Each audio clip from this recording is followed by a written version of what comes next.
the desired success, Krishna Prayama. Once again, I thank you everyone for joining the Bhakti Sangha conference call today. Let us move to our next section, which is Srimad Bhagavatam. May I know who all have joined the call this morning? Hare Krishna. Hare Krishna, Radha Pyari Mataji, please accept my humble obeisance. All glories to Srila Prabhupada. This is Vinita Gandharvika Devidasi from College Station, Texas. Very beautiful chanting, Mataji. Nice to see you after a long time, Mataji. Hare Krishna. Thank you so much, Mataji. Hare Krishna, Vinita Gandharvika Mataji. Please accept my humble obeisances. All glories to Srila Prabhupada. Thank you so much, Mataji, for joining the call. Hare Krishna. Hare Krishna Mataji, please accept my humble obeisances. All glories to Srila Prabhupada and Shri Guru and Shri Gauranga and all the assembled devotees. This is Yashamati Priya Devidasi from Chicago. Hare Krishna, Yashamati Priya Mataji, Dandavat Pranam, all glories to Srila Prabhupada. Thank you so much, Mataji, for joining the call. Hare Krishna. Hare Krishna.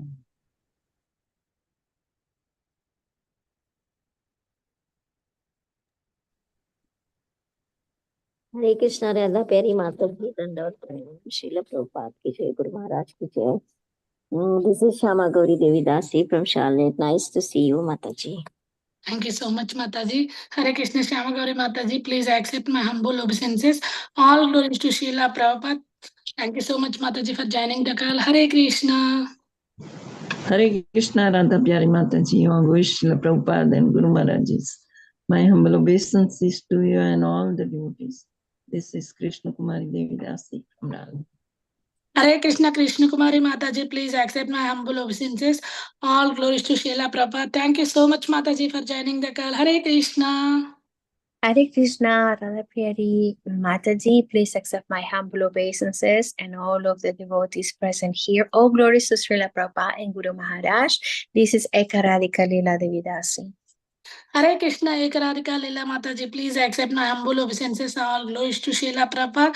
Thank you so much, Mataji, for joining the call. Hare Krishna.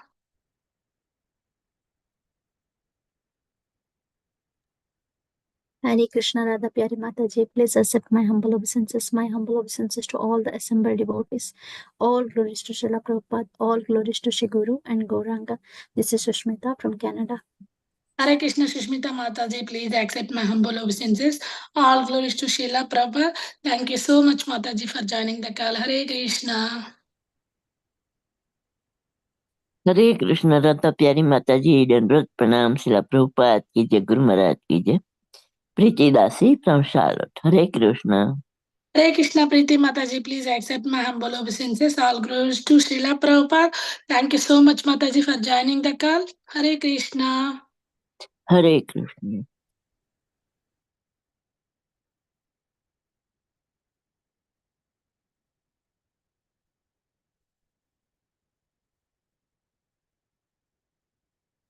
Is there anybody else in the call who would like to introduce myself?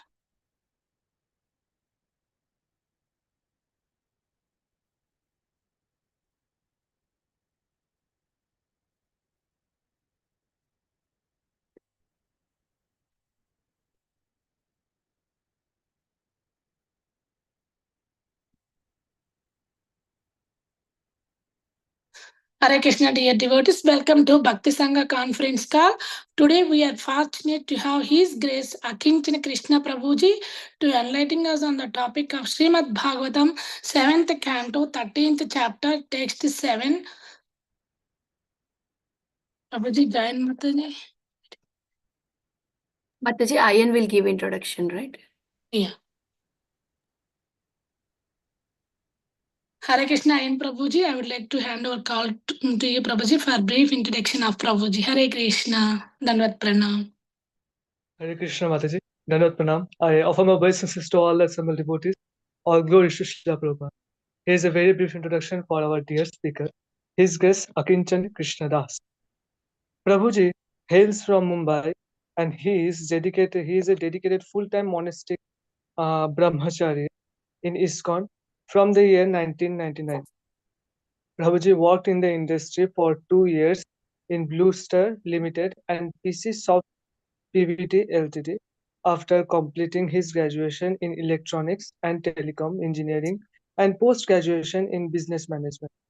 Later, after joining ISKCON, Prabhuji served as value educator in schools, Gita for college youth, and he also gives seminars for corporate young professionals on stress management, stress and time management, Gita principles for satisfying life, and motivational seminars for the youth in ISKCON Chowpatty's Prerana Youth Festival.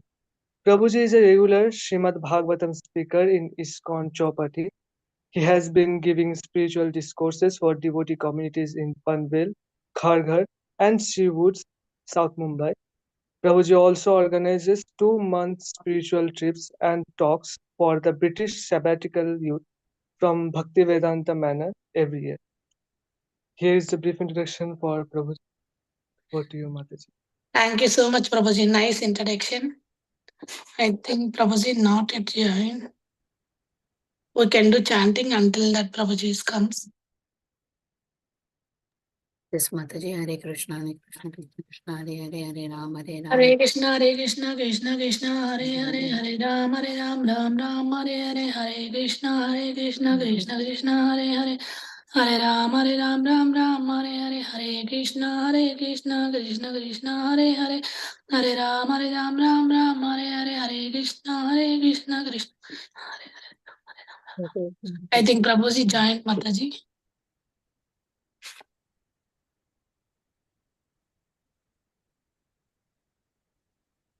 Hare Krishna, Prabhuji. Please accept my humble obeisances. All glories to Srila Prabhupada and Gurudev. Thank you very much for giving your valuable time and association to us this morning and enlightening on the topic of Srimad Bhagavatam. I would like to hand over call to you, Prabhuji. Welcome to Bhakti Sangha Group. Hare Krishna. Hare Krishna. So just give me 1 minute here. I'm just changing the camera settings a little bit. Sure, Prabhuji.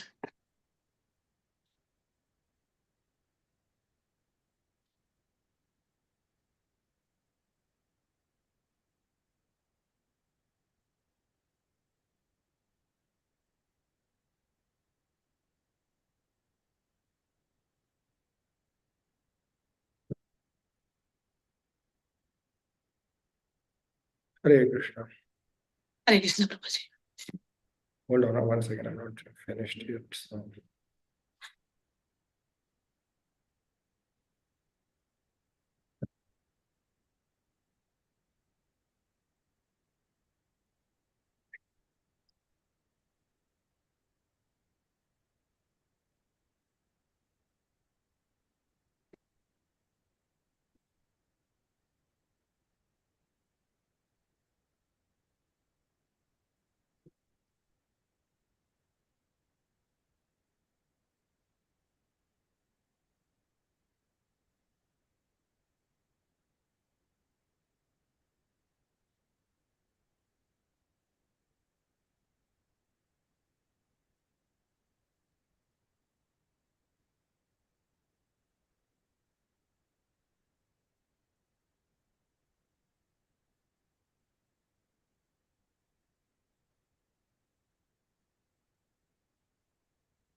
Hare Krishna. So, shall we start? Yes, Prabhuji. Okay. So I will share the screen because I'm not doing these Zoom calls so often. So therefore, I'm a little out of touch. If you would like, we can also share, Prabhuji. If you want, you can share. It's up to you. Is it? Okay, I think it's already opened. So, Yeah, all we right. can see the words, Prabhuji. Thank you. All right, Hare Krishna. Na satchastreshu sajjeta. Okay, sorry. Let me first start with the prayers. Om Namo Bhagavate Vasudevaya. Om Namo Bhagavate Vasudevaya. Om Namo Bhagavate Vasudevaya.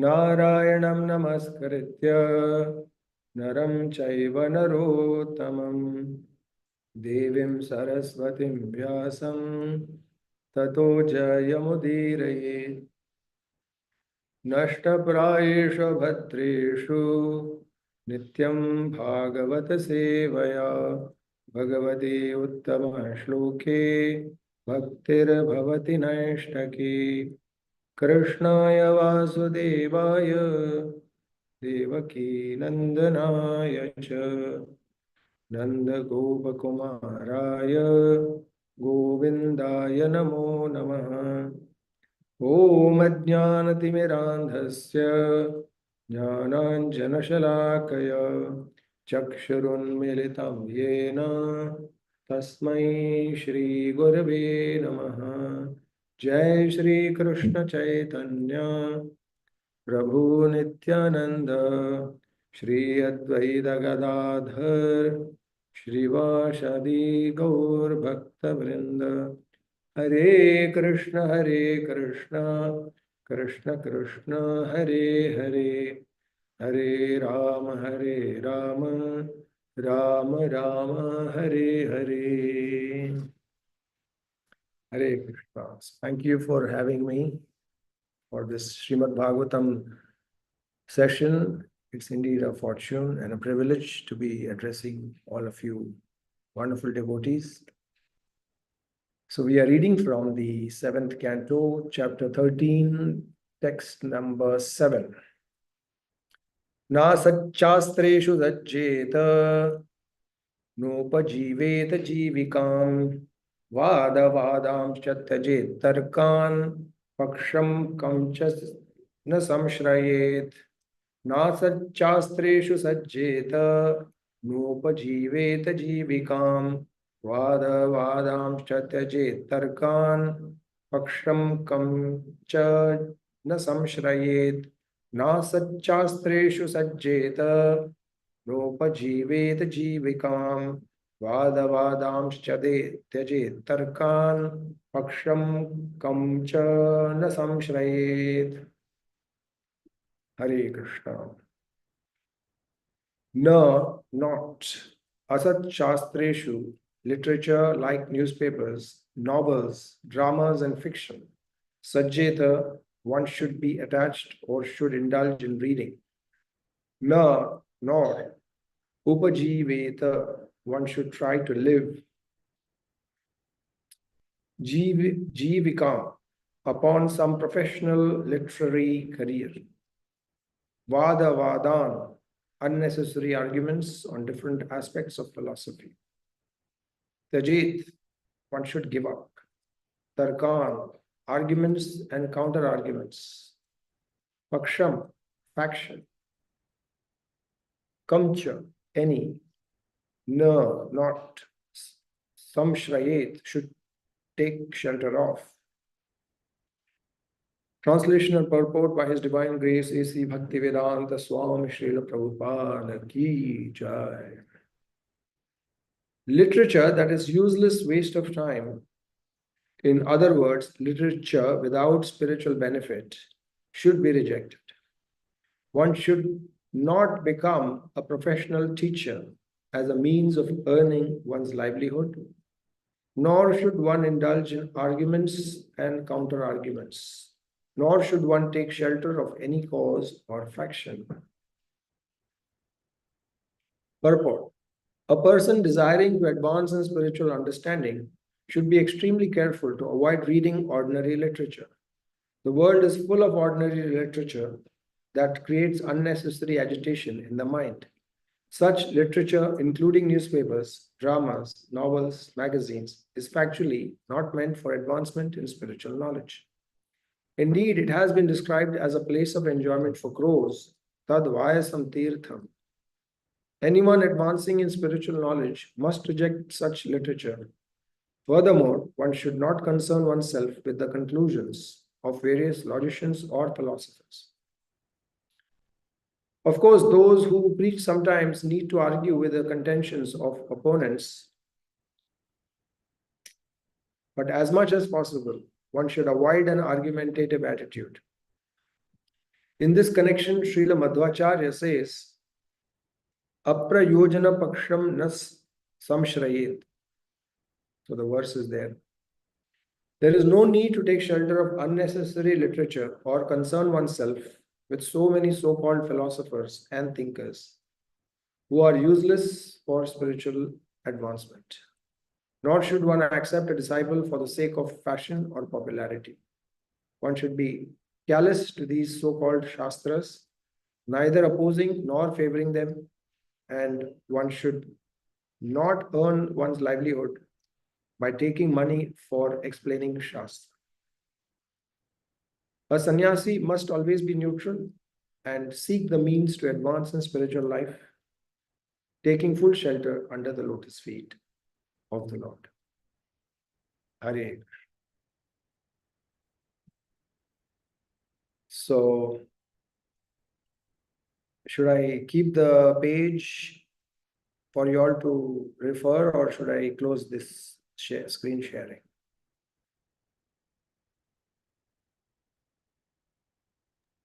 What must I do? Should I stop it? Should I stop the screen sharing? Oh. Okay. All right. So here in this verse, I'll read the translation again. Literature that is useless waste of time, in other words, literature without spiritual benefit, should be rejected. One should not become a professional teacher as a means of earning one's livelihood, nor should one indulge in arguments and counter-arguments, nor should one take shelter of any cause or faction. So, this is the learning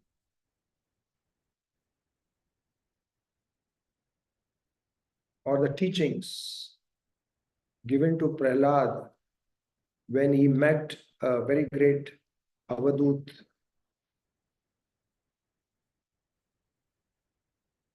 Brahmin. And in the previous chapter, he spoke about the behavior of brahmacharis and vanaprasthas. And now in this chapter, he is speaking about the behavior of sannyasis. So I think all the people here in this group are all grahasthas, yes. So nevertheless, we can learn from and be inspired from the duties of a sannyasi. So with that perspective, let us read and understand that why a sannyasi does what he does, especially these things, and how does it pertain to us. So literature that is useless waste of time. That is literature without spiritual benefit. So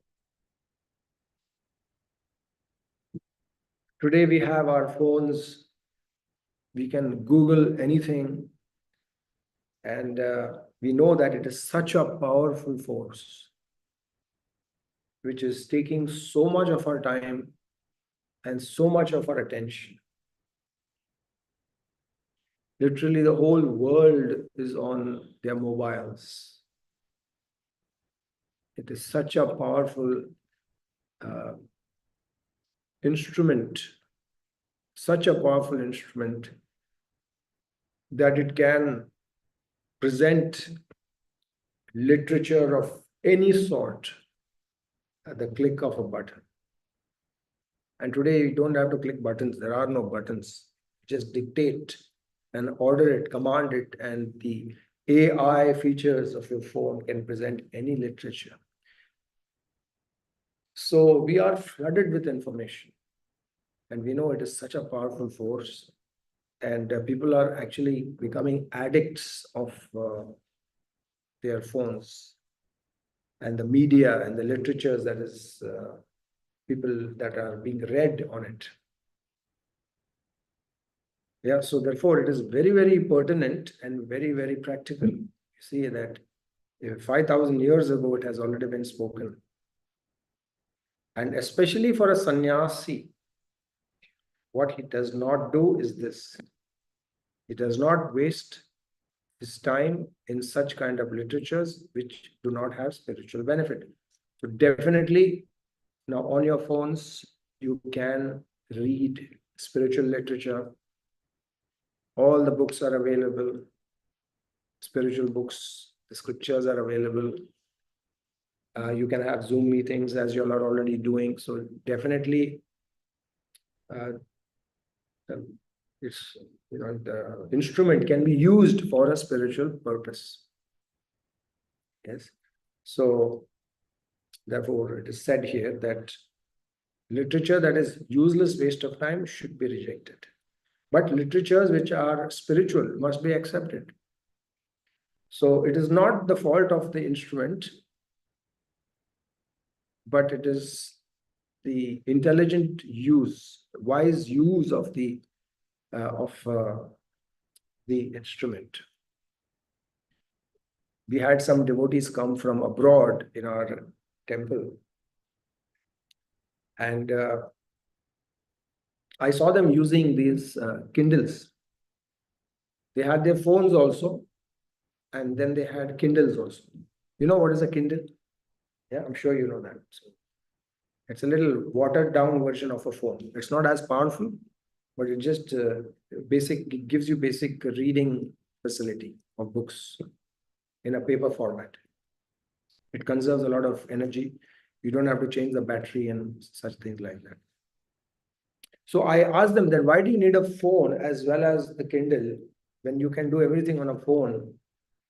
So why did you bring a Kindle? So he said, all of them said that the phone distracts us because you can do so many things. The phone is so powerful that while you're reading Bhagavad Gita or any such book, then you get a message or you get a call or you tend to just browse or research some word, and then you go to the internet and then you get distracted and you get lost. So therefore, because the Kindle is very basic, you can't do all those other things. You can simply read the book, and at the most you can probably see the meaning of a particular word.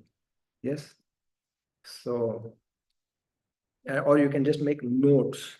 So besides that, you can't do much. So it's less distracting. So therefore, we keep the Kindle. Okay. And which is a good idea. So yena kena prakarena mana Krishna niveshayat. We can also somehow or another apply our minds to conserve time for Krishna. We do not waste time, because time has to be used in Krishna's service.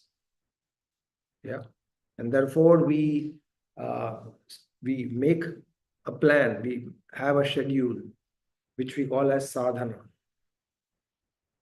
We wake up in the morning and do Mangal Arati and Tulsi Arati, Narsingh Arati and Shiksha Ashtakam, and then we chant our rounds, and then we have Guru Puja, and then we sit for Bhagavatam class. If we do not have this program, fixed program, morning program and chanting, and then again evening program, say maybe a class, and then again chanting, if you do not have this in your regimen, then time will be lost. There will be no way. There will be no way we can be able to save ourselves. In many ways, even in our temple, when I'm standing there and all the devotees are offering flowers to the deities, in my initial days of Krishna consciousness, I used to think that it is a formality. I don't know why people do it. The flowers are not purchased by us. There is no sacrifice involved. It's all devotees are just... Because, when you go to other temples like South India or Vrindavan even, you have these flower shops outside the temples. They're selling these flowers. They're selling these lamps that you can purchase with your money, and then you go inside the temple and then you make the offering. So many times in ISKCON, because we have all these provided free of charge, during the month of Kartik, when it is Damodar Ashtakam and we offer a lamp, so that is also freely available. It's just there. Everyone has distributed the lamps free of charge. There's no purchasing. You don't spend your money or anything. And then also flowers. Early in the morning in our Radha Gopinath temple, we have a bunch of flowers and they are distributed. And devotees come, they take blessings with that thing on the head. The Lord's feet are placed on the devotees' heads. And then they come and they take Charnamrit. And then their hands are washed. Then they go to the casket with flowers in it. And they take it and then they offer it to Srila Prabhupada. That way. And then also flowers are offered to the deities also. 3 times and 4 times, or people just take the flowers and offer it to each and every deities. So in my initial days, I used to think that where is the sacrifice involved? We are not spending money. Everything is ready-made. What is the point of it? It simply feels like a formality. But then I thought about it deeply and I found that the time that you are taking the flower in your hand, even though it is free of charge, or the time that you take the lamp and you light it and you're offering it to the Lord, that process takes whatever 3 minutes, 4 minutes, 5 minutes. That 5 minutes you are engaging in meditating to the Lord. Now, if you think that, okay, it is a formality and you just forget it, and which I've done also at times, I felt like, what is the point? Wasting flower because I didn't purchase it. There's no contribution from my side. No, but that time that I took the flower in my hand and I offered it to the Lord, that is well spent. So you see that minute by minute, just as in Hindi they say, boond boond milakar sagar banta hai, that drops of water together make up the ocean. So also second by second, minute by minute, we have to utilize in Krishna's service. If we think that, okay, I have to spend the whole day in Krishna's service, then that may be intimidating to us. But a moment by moment, okay, right now I will be Krishna conscious. What can I do to engage my mind in Krishna's service? So in that way, if we go and make small increments, small tiny increments in our utilization of time in Krishna's service, then we can improve. Because it is otherwise very difficult to get out of this trap of social media and this mobile phones. So much of news, so much of distraction. All these literatures. And definitely there are very good literatures and documentaries which teach you history and many other things. But because here we are speaking about sannyasis, who's on the highest level, for them, it is not necessary. For them, it is not necessary. Now, grastas and brahmacharis and preachers may have to update themselves from time to time to keeping, in touch with the news of what's going on. Like, for example, recently there was a Bangladesh incident which took place where ISKCON devotees are imprisoned. Now there is discussion about that. And when I was reading one purport in the Srimad Bhagavatam, I think it was that verse, Tadva Visargo Janatag Viplavo, that verse, of first canto, 5th chapter, 11th verse. I think it was in that purport that Srila Prabhupada, he was writing about the attack of China on India. I think it was 1962 or something, if I'm not wrong. So Prabhupada is writing about China's attack on India, and he's discussing, that little bit. He mentions, now in the Bhagavatam, he's mentioning, when in fact the verse which was being discussed is Tadva Visargo Janataga Viplavo Yasmin Pratishlokam Abadhyavatyapi Naman Anantasya Yashon Kitaniyat Shrinvanti Gayanti Grananti Sadhava. 1:5-11, where it is said that, I'll read out the translation. Okay. That literature, which is full of descriptions of the transcendental glories of the name, fame, forms, pastimes, etc., of the unlimited Supreme Lord, is a different creation, full of transcendental words directed towards bringing about a revolution in the impious lives of this world's misdirected civilization.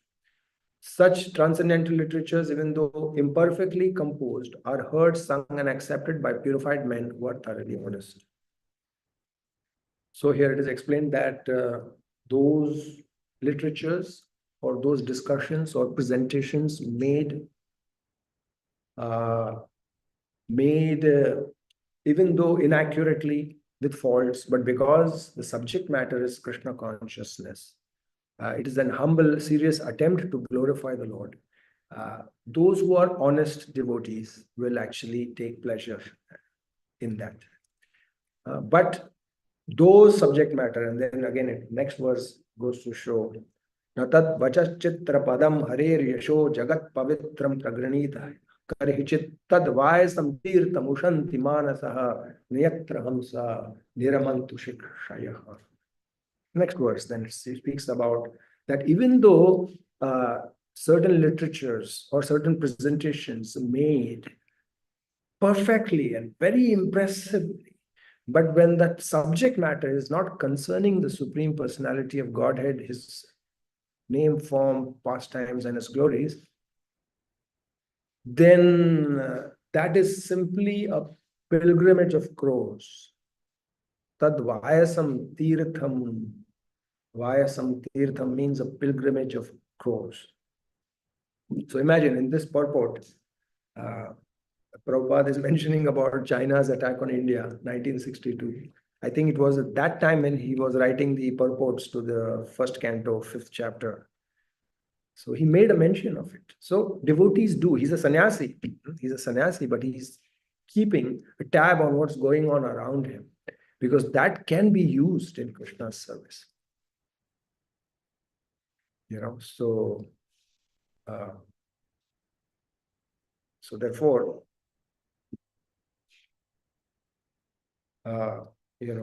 we have to be in touch also, but at the same time not be distracted. See, now as I'm giving a class, someone is sending messages on WhatsApp.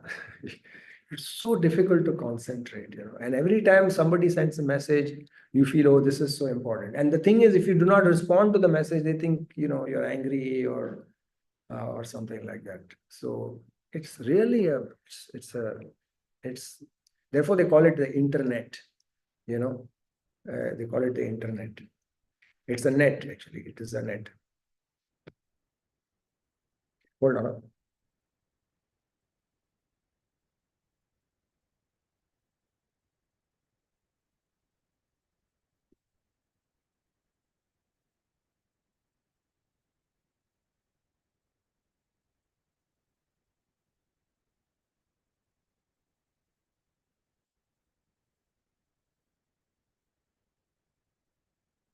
So, yeah, so spiritual benefit, if it is not there, it should be rejected. And, there are so many people who, like it happened once to me, somebody came for my class and they said that, Prabhu, why don't you become a motivational speaker? Why don't you become a motivational speaker? I said, why should I become a motivational speaker? So people think that being a motivational speaker is something very genius or something great, but it is a fall down for a preacher to become a motivational speaker. It is definitely, because what are motivational speakers speaking about? They're speaking about how to help yourself, self-help tips, stress, and all these things without anything about Krishna. People like to listen to such kind of motivation. Most of the motivational speakers, they don't speak about Krishna. So what is the point? Because it only gives probably some short term, if it at all gives, it gives only short term benefit. And so why unnecessarily to waste your time? And they may be excellent speakers, they may be very impressive in their presentations and the videos and everything that they make, but it is not going to help them. It's just giving some temporary entertainment. So I said, why should I become a motivational speaker when I'm already speaking about Bhagavad Gita? Oh yeah, I'll speak about Gita, and if that motivates you, then that's fine. Who can be a better motivator than Sri Krishna? Who can be a better motivator than Shukdev Goswami? So that will motivate you. So therefore, there's so much of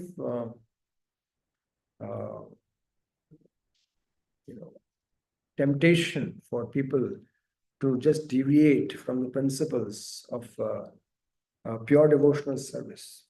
But here it is explained that a sannyasi need not have anything to do with this kind of literature. It's simply a waste of time because he's on such a high level. And unless he's a preacher now, because he's an avadut, definitely he doesn't have to do anything with literatures. But now we are devotees and we do have to, keep in touch with devotees and preach and things like that. So we may have to use technology and we may have to also go through some literatures and news articles, which are absolutely necessary. So, yeah. Therefore, it is said here, one should not become a professional teacher as a means of earning one's livelihood.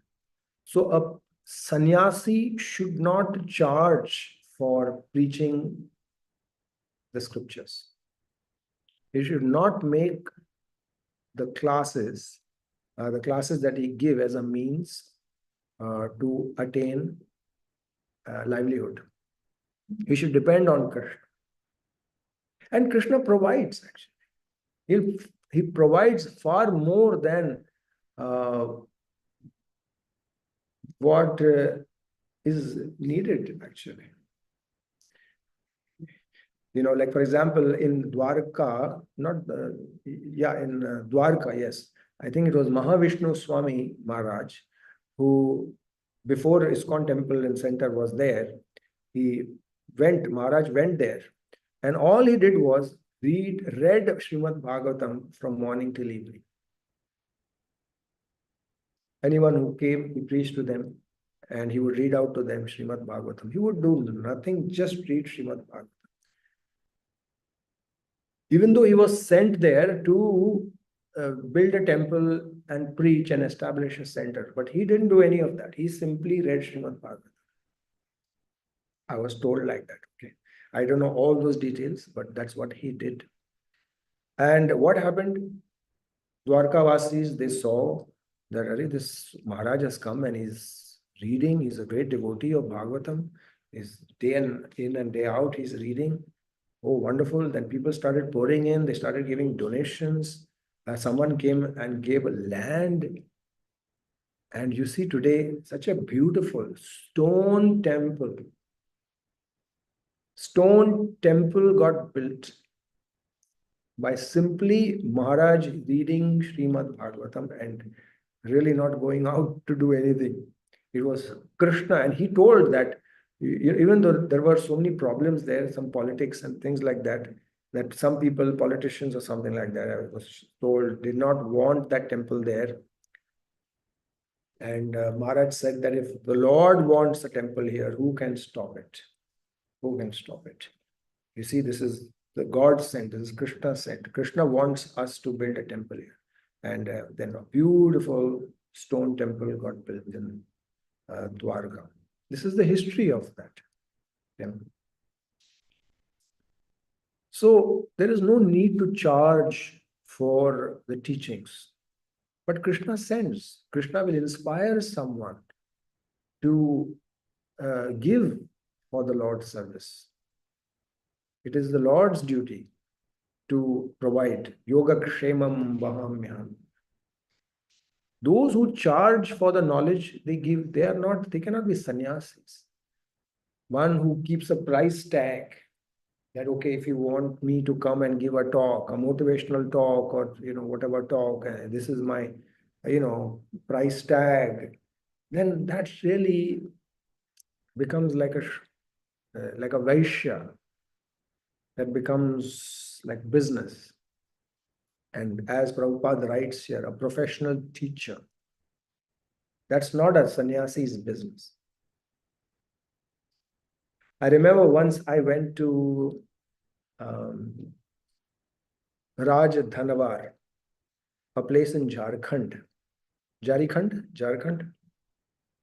So one of my brahmachari, a friend, whose grandfather or grandmother passed away, one of them. And they wanted to keep a saptaha there. So in Hindi, so he came to me and said, would you like to speak Bhagavatam? So I said, all right, I will try, I'll come. And I went there 7 days. So I gave, and while I was just in the morning times and afternoon times, and I would just go around walking and chanting, and I would hear there are so many kathas going on. People keep kathas, preachers come and they would keep a loudspeaker on top of their houses and they would blast the katha, full blast, and everyone would hear. And I heard that professional Bhagavad Kathakars who would be very prolific and very mesmerizing, very good preachers, and very knowledgeable also, because they have been trained since their childhood how to do katha. And they would go and they would put up pandals, huge pandals where thousands of people would come, and they would give kathas for 7 days or whatever, and then they would move to the next place, and then again they do katha and move to the next place. And everywhere they would go, they would I was told that they would raise a lot of money, lakhs of rupees they would earn, which may be good, but it is not the work of a sannyasi. Maybe they are grahasthas, maybe they are grahastha speakers, and there are grahastha speakers who need to survive. They have their wives, they have their children, families. So, okay, they are doing it, but if one is a sannyasi, then he has no business making it as a profession.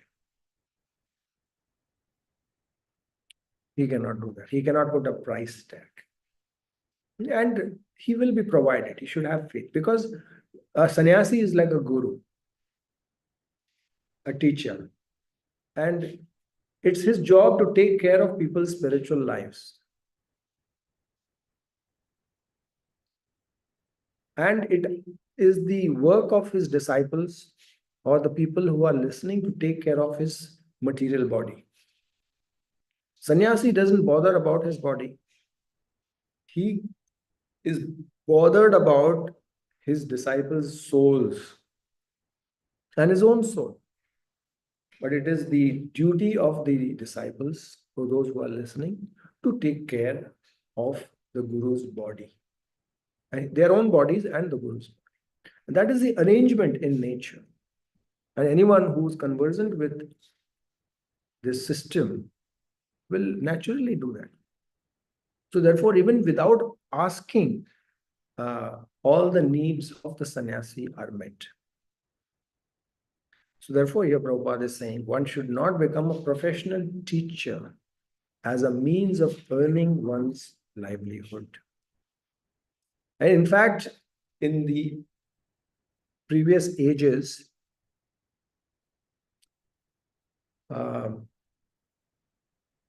these three things were given free of charge. Three things were given free of charge, one of them being knowledge, second was food, and third is medicine. Because these three aspects are very critical, and therefore the scriptures have given them a very special position in society. Because if these principles are exploited, then the society will be degraded. And therefore, they have been kept as aspects to serve. That means if it's a teacher, he will become a teacher not to earn money, but it is to educate and help others. That is the mood of a teacher. If one becomes a doctor, then he cannot have the attitude of becoming rich by becoming a doctor. And therefore, medicines were also were very cheap, or they were even, in fact, given free of charge if the sick man cannot afford it. And also food. Even food was given free of charge. Even today, if you go to Vrindavan, you'll find that if you just go and beg, like we are brahmachari, sometimes we have done it. We have gone to Brajvasi's homes and they're not very rich. But when we go and we say, some Braj roti hai, Braj roti, and they would very happily give, rotis to us and feed us. So, if you have the attitude to make money out of selling food, then that also can become very nasty and exploitative. And you see all these three things have become exploited today, and they have become the biggest industries in the world. Is it not? Isn't the education industry one of the biggest money-making industries? Isn't the food industry one of the biggest industries? Like, for example, McDonald's and pizza and so many restaurants are opening up, and more and more and more they open, and they are all full and packed. Burgers and hotel chain of hotels, the Hyatt, and how much they charge. And but yes, people who can afford it are going there.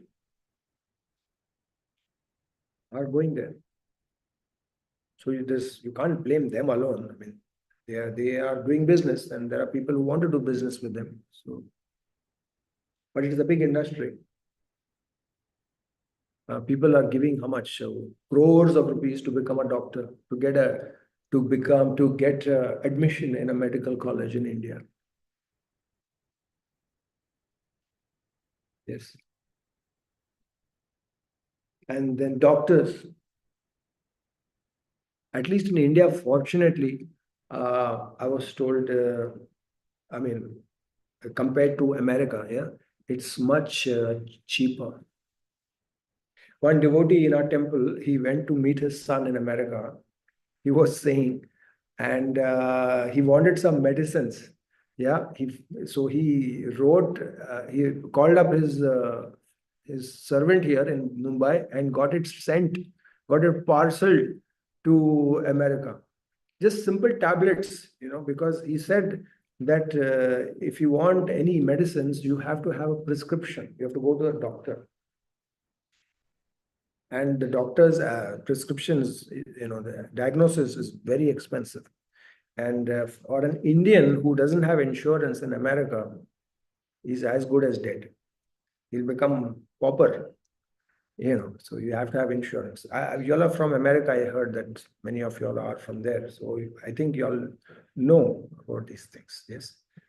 So you see in America, it is so expensive to get medical help.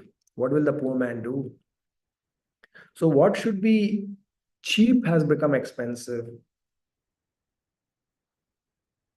And what should be expensive has become cheap. I mean, phones and iPads and all these electronic things are very cheap there.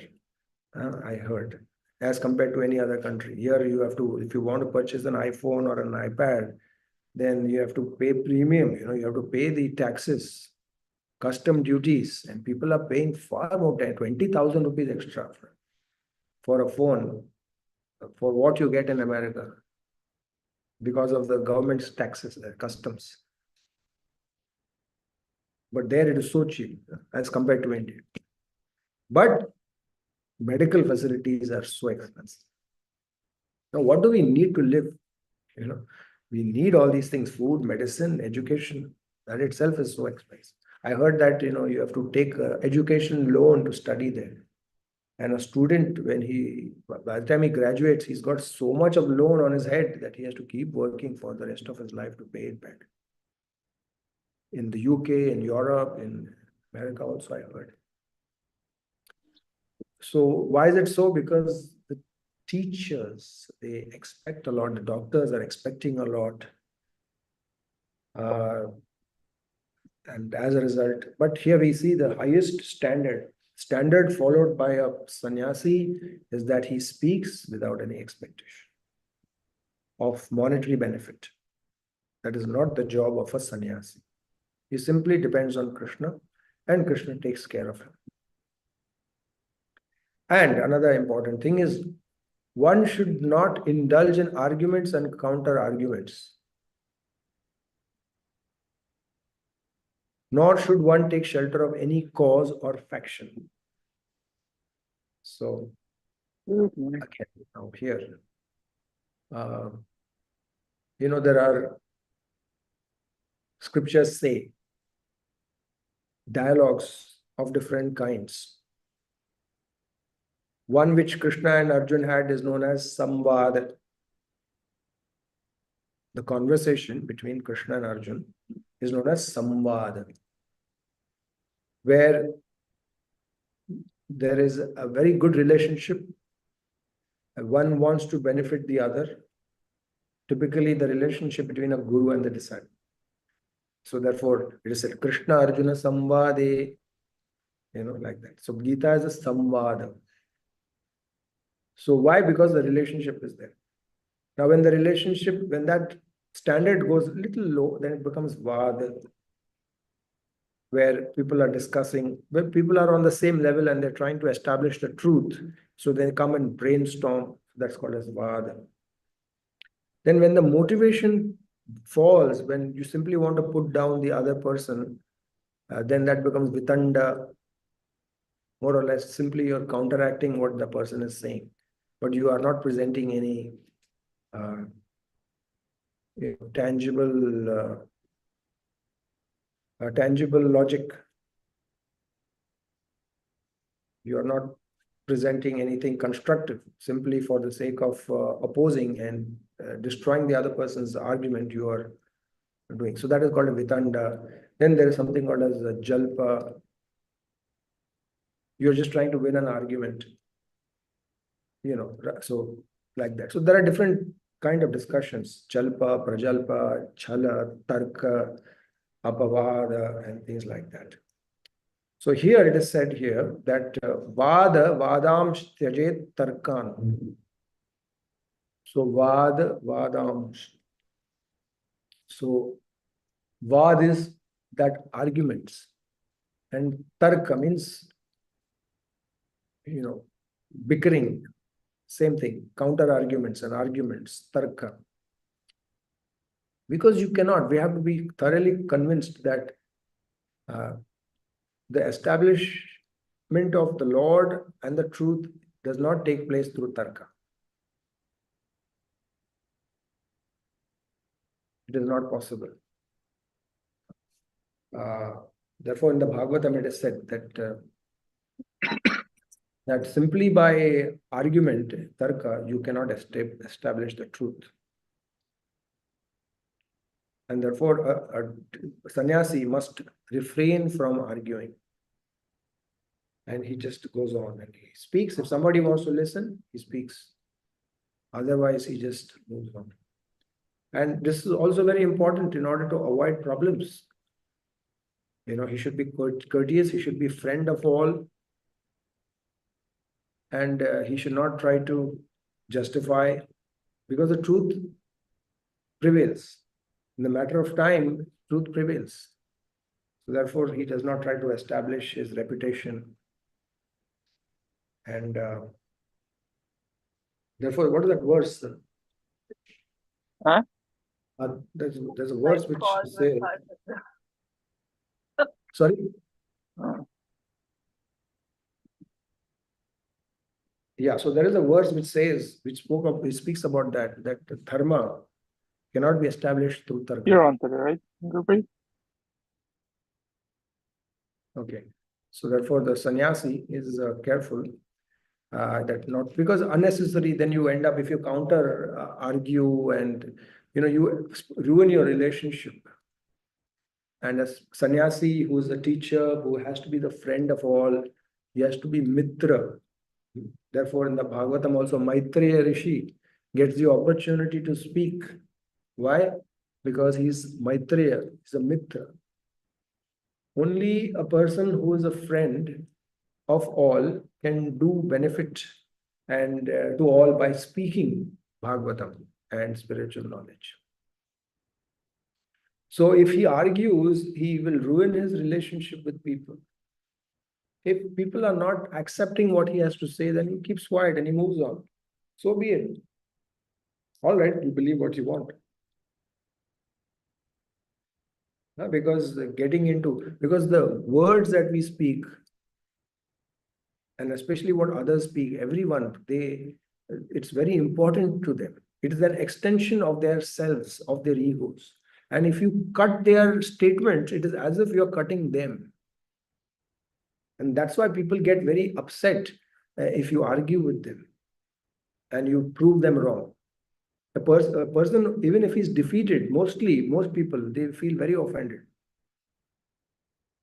And Prabhupada used to give the example, of two friends, they started arguing and debating as to which is better. A knife is better or a scissor is better. Yeah, scissor is better or a knife is better.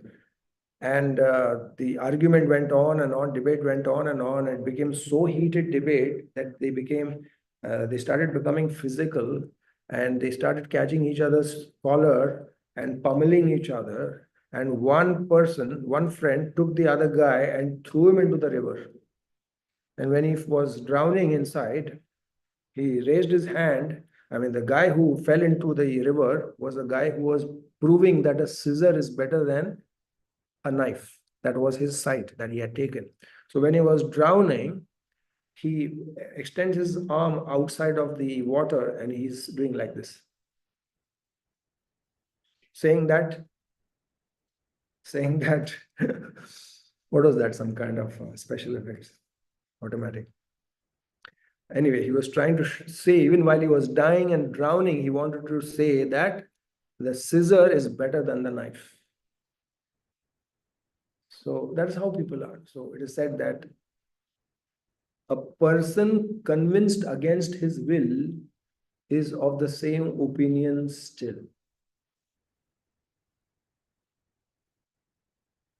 A person convinced against his will is of the same opinion still. So why unnecessarily? And the words are very powerful. The tongue is a very powerful. Therefore, it is said, Jivagre, Lakshmir Vasati Jivagre, Jivagre Mitra Bandhavaha. That on the tongue resides Lakshmi. Even for a businessman, if he wants to be a good businessman, he has to learn to speak sweetly. Why? Because Lakshmi resides on the tongue. So both Saraswati and Lakshmi, both resides on the tongue. Lakshmir Vasati Jivagre Mitra Bandhavaha. That's how it is. Jivagre Bandhanam Praptam Jivagre Maranam Dhruvam. On the jiva rests relationships. Jivagre bandhanam praptam, jivagre maranam dhruvam. And on the tongue resides death. If you end up insulting someone, who knows what that man will do?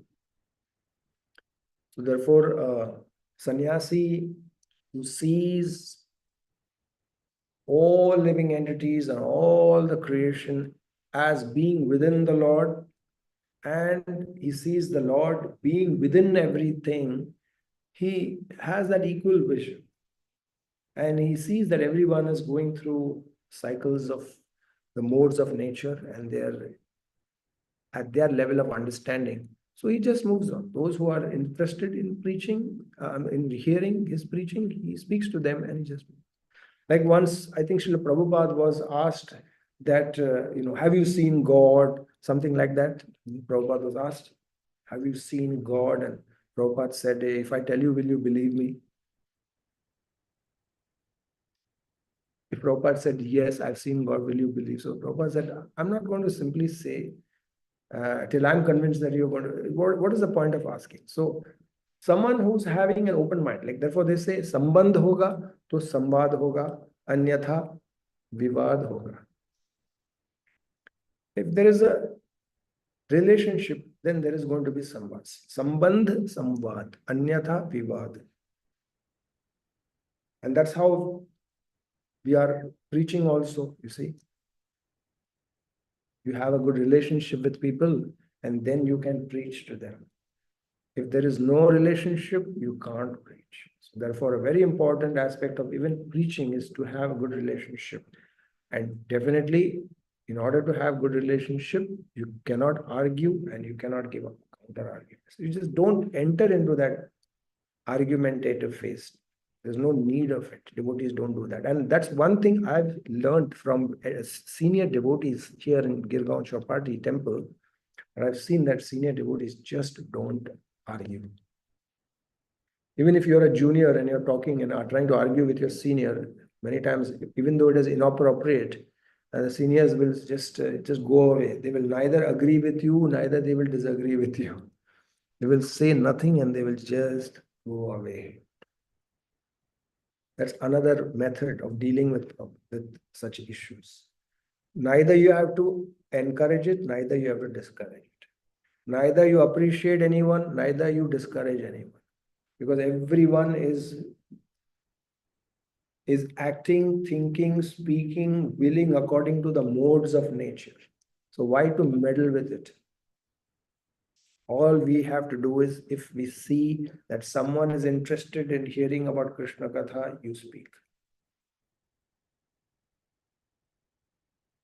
And therefore, even in the Gita, in the end, Krishna says that you should explain the Gita. Idam te na tapaskaya na abhaktaya kadachana na cha shushrave vachyam na cha mam yubhyasuyati. So one of the things that Krishna spoke about, who should be taught the Bhagavad Gita, and there he says one of them should be that even though he's interested to hear the Gita and Bhagavatam, but at that moment is he in the mood to hear? Sometimes they may be devotees, but is he in the mood to hear? Sometimes we may not be. We are regular listeners, but it's not that every time we feel like hearing. So therefore, Krishna also says that. So Acharya also, sometimes they comment, in this aspect they comment that he should be in the mood to hear. Someone who doesn't want to hear, you should not speak to them. You can't force. You should therefore be very sensitive. Is he in a mood to hear? उसका मन नहीं कर रहा, फिर भी आप उसके सिर पर चढ़कर उसको सुना रहे हो, and we are thinking, why is he not listening? No, because he doesn't want. He's not in the mood to hear right now. He's busy. He's got other commitments, or he's got other engagements, or just he has some other priorities. Okay, so whatever. All right, just move on. Only when a person is hungry can you feed him. So also, only when a person actually has a sincere desire to hear, can you actually speak to him. So what is the point of arguing?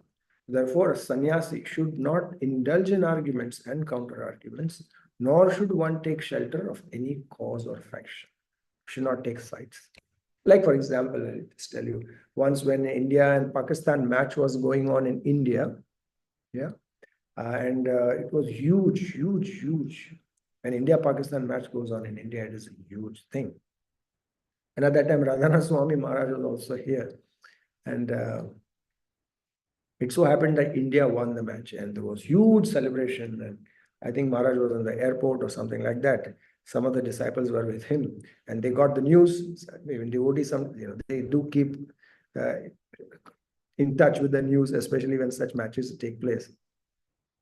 So they gave the news to Maharaj. Maharaj, India won the match, India-Pakistan. That's why so much of celebration is going on everywhere, even in the airport. Everyone is very happy. So Maharaj shook his head. So there was no reaction as such. For Maharaj, it made no difference. India won the match or Pakistan won the match. For him, it makes no difference.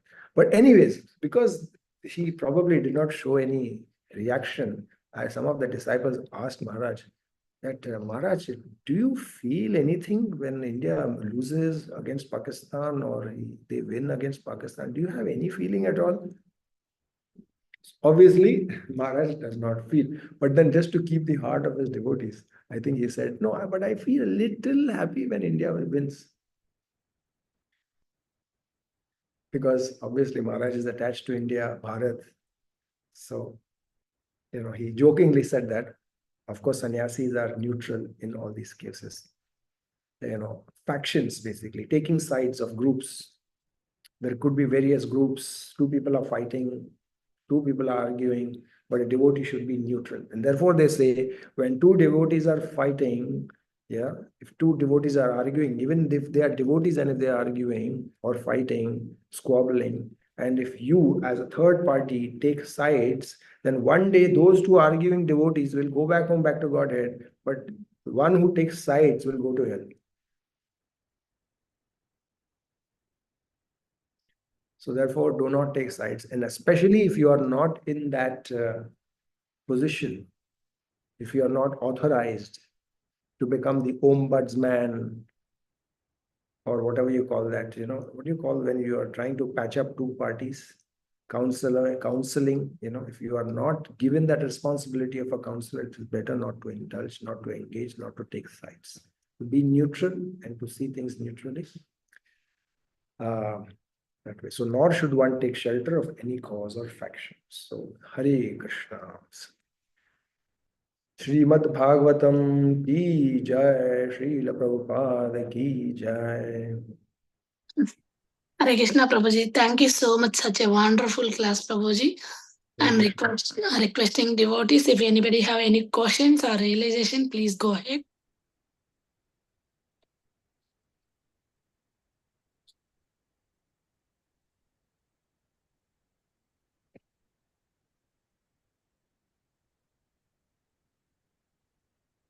Okay, Yes, so Sivakumar Prabhuji, please go ahead with your question, Prabhuji. Thank you. Hare Krishna, Prabhu. Dandavat pranams, Prabhu. Hari Bol, Hare Krishna. Hare Krishna, Prabhu. Prabhu, one question I had, Prabhu, in chapter 6:17, Yuktaharasya Viharasya, there is also this recreation that is listed, right, Prabhu? But we understand we do not indulge in any recreation as far Bhakti Yoga is concerned. I just wanted to understand which practitioner for whom the recreation is allowed and the reasons why it is not allowed for a Bhakti Yoga practitioner, Prabhu. I have not as such heard like a Bhakti Yoga practitioner cannot have recreation. That's one thing. Bhakti Yoga can also have recreation. Now the question is what gives you pleasure? Sometimes like when we went to Vrindavan, like for example, recently we were in Vrindavan with some boys and we were enjoying ourselves wrestling with each other in Ramanareti. Krishna Balram wrestled with each other in Ramanareti. So we said, all right, we will also. And we were wrestling. And that is Krishna conscious recreation. Prabhupada said that wrestling is a very important entertainment and recreation for brahmacharis. Swimming. You can walk. Walking is a very good recreation. You can chant and walk. So there are in so many ways you can be, spending your time in a way which is not detrimental to Krishna consciousness. So definitely you can switch from one service of Krishna to another service of Krishna, because there could be some services which entertain you. Not possible. Like, for example, for me, speaking is an entertainment. It is a recreation for me, frankly speaking. So if I think that recreation is forbidden for brahmachari, then I should stop speaking. See, I would have spoken any which ways. If I would have not been a devotee, I would have been speaking mundane material things. So I'm using it in Krishna's service. Now, some people, they find singing as entertaining, recreation. So, okay, if they would have been karmis, they would have been singing karmi songs. But now, because they're devotees, they are singing bhajans and they are singing Krishna's names. So, it is recreation. You cannot deny that. So, definitely, there are avenues where we can go from one service of the Lord to another service. Yes, and whatever entertains you. Krishna's services should entertain you. You should be happy in serving Krishna. Because Krishna does not like to see you being bored. In as much as if there is a guest at your house and serving him should give you happiness. It should entertain you. You should be entertained in entertaining him. And when the guest sees that you are becoming entertained in entertaining him, he will take great happiness. And if he comes and he sees that you are bored, or say you look very stoic and you are saying, okay, please have a glass, please. And if there's no expression of happiness on your face, then he will feel that by my coming here, this person is not entertained. He's not happy. He will leave. So similarly, when you develop a taste in the service of the Lord, that becomes entertainment. That becomes a recreation. And in fact, all kinds of recreations that we can think of, even materially, can be dovetailed in Krishna's service. I'm not saying everything, not all, but many of it. You like to walk? Fine, you walk, go for a walk. Like we have Marine Drive here, close to our temple. Marine Drive, the seashore is there. So every evening, whenever I get time, I go out and I just chant my extra rounds there. I go up to the end, 4.5 kilometers, 4.5 kilometers back. So my 9 kilometers I walk, which is good for health also. So it is entertainment, it is recreation, and it is also good exercise for the body also, it's nice. So that way. So based on if you are a sannyasi, if you are a grahastha, if you are a brahmachari, we will have different kinds of entertainment and recreation, different levels based on your adhikar, based on your advancement in Krishna's service. There is no one particular rule for everyone, based on your situation. If you are here, then you compare yourself and you go ahead here. So you don't compare yourself with someone there. So day by day you improvise. That's how we are trained to do here. Sometimes we brahmacharis also, we take a break sometimes. Once in a year we go, all the brahmacharis get together and we play chess, or sometimes we go for swimming. Like that we do. It gives us good exercise. Like some devotees like Krishna Chandra Prabhu, he has a table tennis in his bungalow. So when we go for a retreat there, we see the table tennis, there are rackets also there. So we play table tennis amongst the devotees. So it gives us a good exercise also. Sports is very good for brahmacharis to keep the heart pumping and flowing. The blood should flow. It gives you a good feeling, a feeling of happiness. But when you are not physically active due to sedentary lifestyle, then that may not be good for Krishna consciousness also as a result.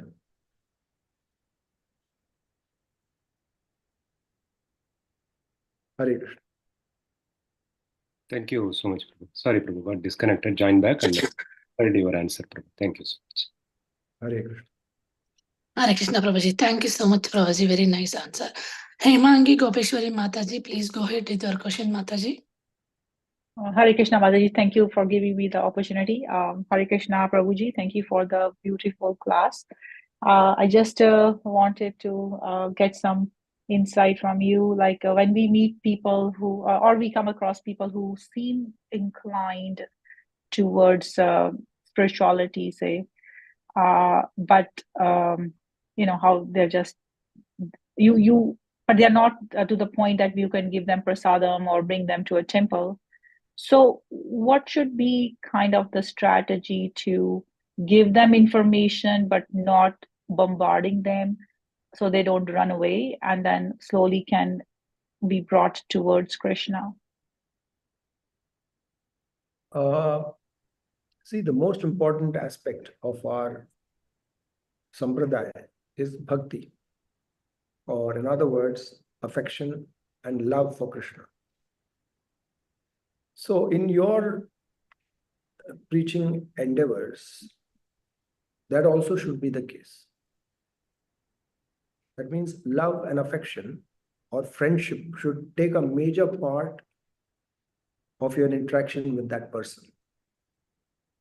So I think Bhakti Charu Maharaj had given a formula that about 65% is bhakti, 15% is prasad. So how much? 80% ho gaya, correct? And then 15% everything else in our sampradaya, and 5% philosophy. So we do the opposite. Many times we may think that, okay, just by giving knowledge, someone may become a devotee, but it doesn't happen like that. So give them bhakti, give them affection, make friends. That is 65% of your preaching. And then after that, 15% is prasad. Our devotees used to say how they made devotees is they would go to, one grasta would go to another grasta's house with a bag. And they would say, Prabhu, do you mind? I brought all the vegetables and I got all the spices also. Can we just come and cook for you prasad? And I'll show you how to offer food and we can all have together. Is that okay? So the grasta also does not mind because he's not spending anything. This person has come just to give. So they may be even reluctant at times, a little guarded, but they said that created a great impact on them, and they felt that these devotees simply want to give. Devotees would go to another person's house and say, Prabhu, I'm going to the temple. Would you mind coming? I have a car. I'll take you and I'll bring you back. Those acts of kindness actually were responsible and had more impact than loads of verses and shlokas and philosophy that they spoke to them. So therefore, bhakti constitutes to 65 to 70% of preaching. 15% is prasad, rest everything, and then 5% or 10%, let us say, is philosophy. It should not be 65-70% philosophy and 5% friendship and love. So even though they may not be able to come to the temple, just be a good friend to them. Let them feel that these are very good people. We can always bank on them. And who knows, if they have some sukriti and blessings of the Lord, they may become devotees. Otherwise, just leave it, forget it. Just make a friend and keep. There's no loss. And I've seen that even Radhanath Swami Maharaj in our temple, I've seen that he also adopts the same strategy. He barely speaks. He just is a good friend to people who come and meet him. He doesn't speak. He only speaks philosophy when he's on the Vyasasana. or if somebody asks him a philosophical question. But otherwise, he's just very normal and like a regular person. He's not always just speaking shlokas and philosophy, nothing like that. Just a good friend, smiles and embraces devotees and how are you, and like that. Prabhupada was speaking about race horses to one person with whom he was sitting. Horse racing, he had gone for that once. And he was discussing horses just so that he could become intimate and close to some person. So like that is the strategy. Thank you, Prabhuji. Very helpful. Hare Krishna. Hare Krishna. Thank you so much, Prabhuji. Is there anybody have any questions?